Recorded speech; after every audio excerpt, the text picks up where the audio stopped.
ఈ సంవత్సరం ఎలినో ప్రభావం వల్ల కూడా చాలా వరకు కూడా పంటలు ఎండిపోతున్న పరిస్థితి కనపడుతుంది. రైతన్నలు గగ్గోలు పెట్టుకుంటున్న పరిస్థితి. ముఖ్యంగా కూడా నల్గొండ జిల్లాలో కూడా నాగార్జున సాగర్ ప్రాజెక్టు కింద ఉన్నటువంటి చుక్క నీరు రాకపోవడం కూడా రైతులు పెద్ద ఎత్తున ఆందోళన చేస్తున్నటువంటి పరిస్థితి, ఆందోళన చెందుతున్నటువంటి పరిస్థితి.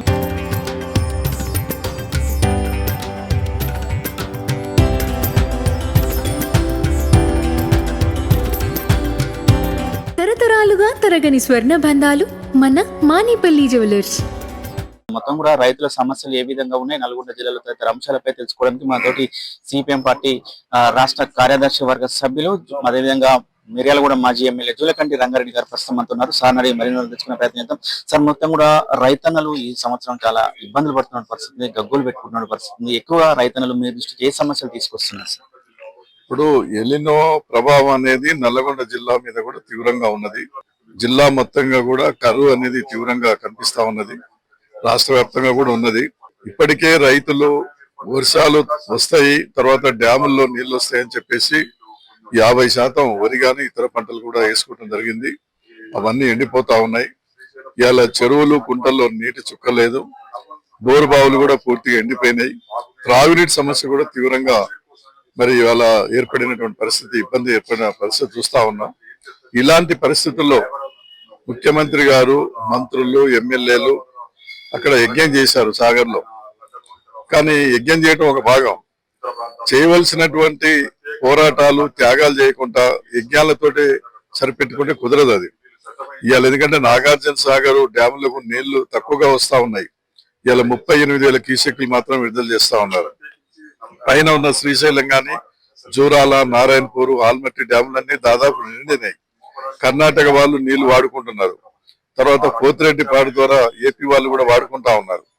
మరి అక్కడి నుంచి కొన్ని నీళ్లు కిందికి విడుదల చేయించడానికి కావాల్సిన ఒత్తిడి ఏమాత్రం కూడా చేయకుండా మరి యజ్ఞాలు మాత్రమే చేసి ఇక అదే మా బాధ్యత అన్నట్టుగా దేవుని మీద భారం పెట్టేసి చేతులు దులుపుకోవటం కాదు.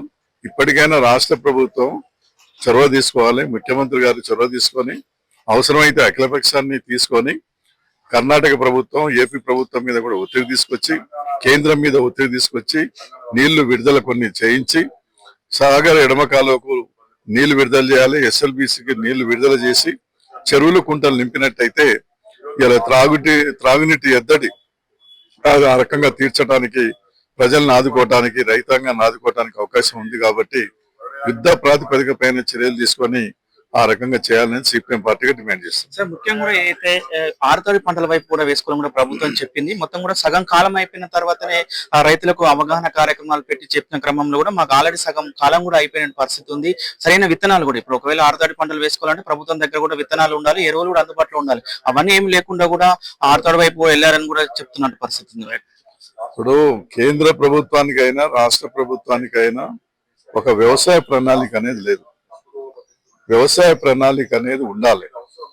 వ్యవసాయ సీజన్ స్టార్ట్ కాకముందే 1 నెల 2 నెలల ముందే ఈ సంవత్సరం ఏ పంటలు వేయాలి, ఏ ప్రాంతంలో ఏ భూమిలో ఏ పంటలు వేస్తే బాగుంటుంది అని చెప్పేసి వర్షాభావాన్ని అంచనా వేసుకొని ఒక ప్లాన్ ప్రకారంగా ముందు రైతులకు అవగాహన కల్పించాలి.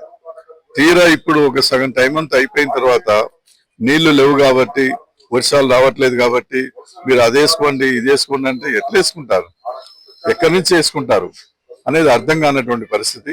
కాబట్టి ప్రభుత్వం చేయవలసిన పని అది కాదు. ఇప్పటికే ఒక సగం కాలం పోయింది కాబట్టి ఇప్పుడు ఉన్నాటిని కాపాడటానికి ఇప్పుడు 50% పంటలు ఇవాళ వరి గాని ఇతర పంటలు వేసుకున్నారు. వాటిని కాపాడటానికి గోదావరి జలాలు ఎట్లా వాడుకోవాలి, అవకాశం ఉన్న మేరకు కృష్ణా జలాలు ఎట్లా వాడుకోవాలి, తర్వాత ఏంటంటే పై కేంద్రం మీద ఎట్లా ఒత్తిడి తీసుకురావాలి, అది ఆలోచించాలి. కాబట్టి ఏంటంటే వర్ణయాగం చేసి, యజ్ఞం చేసి, ఇక దేవుని మీద భారం వేసేసి తర్వాత ఎవరి మీద ఒత్తిడి తీసుకురాకుండా, పోరాడకుండా, త్యాగం చేయకుండా, ఒత్తిడి తీసుకురాకుండా ఊరికనే సలహాలు ఇస్తే ఉపయోగం లేదు. ఇప్పటికైనా రాష్ట్ర ప్రభుత్వం కేంద్రం మీద, కర్ణాటక, ఆంధ్ర రాష్ట్ర ప్రభుత్వాల మీద ఒత్తిడి తీసుకొచ్చి నాగార్జున సాగర్ కు నీళ్లు విడుదల చేయించాలి. అదేవిధంగా ఎడమ కాలువ ద్వారా ఎస్ఎల్బిసి ద్వారా నీళ్లు ఇచ్చి చెరువులు కుంటలు నింపినట్టయితే కొంతవరకు రైతాంగాన్ని, ప్రజల్ని కాపాడుకోవడానికి అవకాశం ఉంది. కాబట్టి వెంటనే చర్యలు తీసుకుని ఆ పని చేయాలని కోరుతున్నాం. రైతులు ముఖ్యంగా కూడా యూరియాకి సంబంధించి ఎరువుల విషయంలో కూడా చాలా ఇబ్బంది పడుతున్నటువంటి పరిస్థితి ఉంది. పెద్ద ఎత్తున ధర్నాలు వేస్తున్నారు, గగ్గోలు పెట్టుకుంటున్నట్టు పరిస్థితి ఉంది. సిపిఎం పార్టీ తరఫున రైతన్నలకు ప్రభుత్వానికి ఏం సూచనలు ఇస్తారు?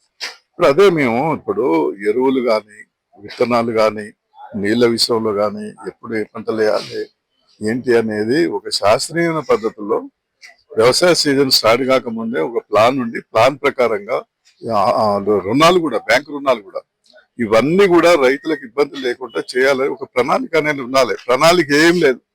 ఎంతసేపు కేంద్రానికి రాష్ట్రానికి ఏందనంటే రాజకీయ ప్రయోజనాలే, వాళ్ళ సొంత ప్రయోజనాలు రాజకీయ ప్రయోజనాలు తప్ప రైతుల ప్రయోజనాలు రాష్ట్ర ప్రయోజనాలు దేశ ప్రయోజనాలు పట్టలే.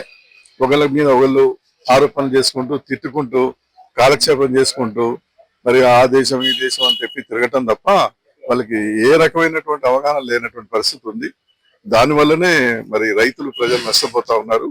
ఇప్పటికైనా కాస్త బుద్ధి తెచ్చుకొని కేంద్రం బాధ్యత ఏంది రాష్ట్రం బాధ్యత ఏంది ఇప్పుడున్న పరిస్థితుల్లో ఎట్లా ఆదుకోవాలనేది ఇప్పటికైనా ఒక ఆలోచన చేసి ఆ ఉన్నంతలో రైతుల్ని ప్రజల్ని ఆదుకోవడానికి కావాల్సిన చర్యలు తీసుకోవాలని కోరుతున్నాను. చివరిసారి అసలు ముఖ్యంగా కూడా చెరువుల కుంటలు ఏదైతే కొన్ని చెరువుల కుంటలు కూడా నింపాలని కూడా ప్రతిపాదనలు వస్తున్నాయి. ఎట్లా ఉండబోతుంది సార్ మీ కార్యాచరణ ఎట్లా ఉండబోతుంది, ఏం సూచనలు ఇస్తున్నారు? ఇప్పుడు అవకాశం ఉంది. గతంలో కూడా ఇంతకంటే నీళ్లు తక్కువ ఉన్నప్పుడు కూడా నాగార్జున సాగర్ ప్రాజెక్టు నుంచి ఎడమ కాలువకి నీళ్లు విడుదల చేసి చెరువులు నీళ్లు నింపినటువంటి చరిత్ర ఉంది. ఇప్పుడు కూడా ఆ రకంగా నీళ్లు విడుదల చేసి ఎడమ కాలువకు ఎస్ఎల్బిసికి చెరువులు కుంటలు నింపాలని కోరుతా ఉన్నాం. నింపకపోతే పెద్ద ఎత్తున రైతాంగాన్ని ప్రజల్ని కదిలించి మరి ఉద్యమం చేపట్టాల్సి వస్తుంది. దానికి మేము ఈ 3-4 రోజులు టైం ఇస్తున్నాం. ఈ ఫస్ట్ లోపలిగా ఆ పని చేయకపోతే పెద్ద ఎత్తున జనాన్ని కదిలిస్తాం. ఎంతవరకైనా పోరాడి ఆ రకంగా నీళ్లు విడుదల చేయించడానికి ప్రయత్నం చేస్తాం. ఇది మాజీ ఎమ్మెల్యే జూలకంటి రంగారెడ్డి చెప్తున్నటువంటి పరిస్థితి కనపడుతుంది. మొత్తం కూడా రైతుల పక్షానే మేము ఉంటామని కూడా రైతుల సమస్య ఎక్కడ రైతుకు సమస్య ఉందో అక్కడ ఉండి పోరాడతామని కూడా చెప్తున్నారు. ముఖ్యంగా కూడా ఒకటి చెప్తున్న పరిస్థితి ఉంది. రైతులు మాత్రం వాళ్ళ నీళ్లు లేక కూడా 6 పంటలు వేసుకొని కూడా పంటలు చాలా ఎండిపోతున్న పరిస్థితి. ఇప్పటికైనా కొద్ది గొప్పి వాటర్ ఇచ్చి కూడా పంటలను 50% వరకు పంటలు ఎండిపోయాయి. ఇంకొక 50% వరకు ఆ 50% పంటలను కాపాడేందుకు ప్రయత్నం చేయాలని కూడా వారు కోరుతున్నటువంటి పరిస్థితి. ముఖ్యంగా కూడా వారు ఒకటే డిమాండ్ చేస్తున్న పరిస్థితి ఏదైతే నాగార్జున సాగర్ ప్రాజెక్ట్ కింద ఉన్నటువంటి చెరువుల కుంటలను కూడా ఎట్టి పరిస్థితుల్లో ఎస్ఎల్బిసి ద్వారా కూడా నింపాలని కూడా చెప్తున్నారు. ఒకవేళ నింపకపోతే పెద్ద ఎత్తున మేము రైతులను అదేవిధంగా అందరినీ కూడగట్టుకుని పెద్ద ఎత్తున ఉద్యమాలకు సిద్ధం కావడానికి కూడా సిద్ధమవుతామని కూడా చెప్తున్న పరిస్థితి కనపడుతుంది. వీడియో జర్నలిస్ట్ కృష్ణతో అచ్యుత్ RTV నల్గొండ.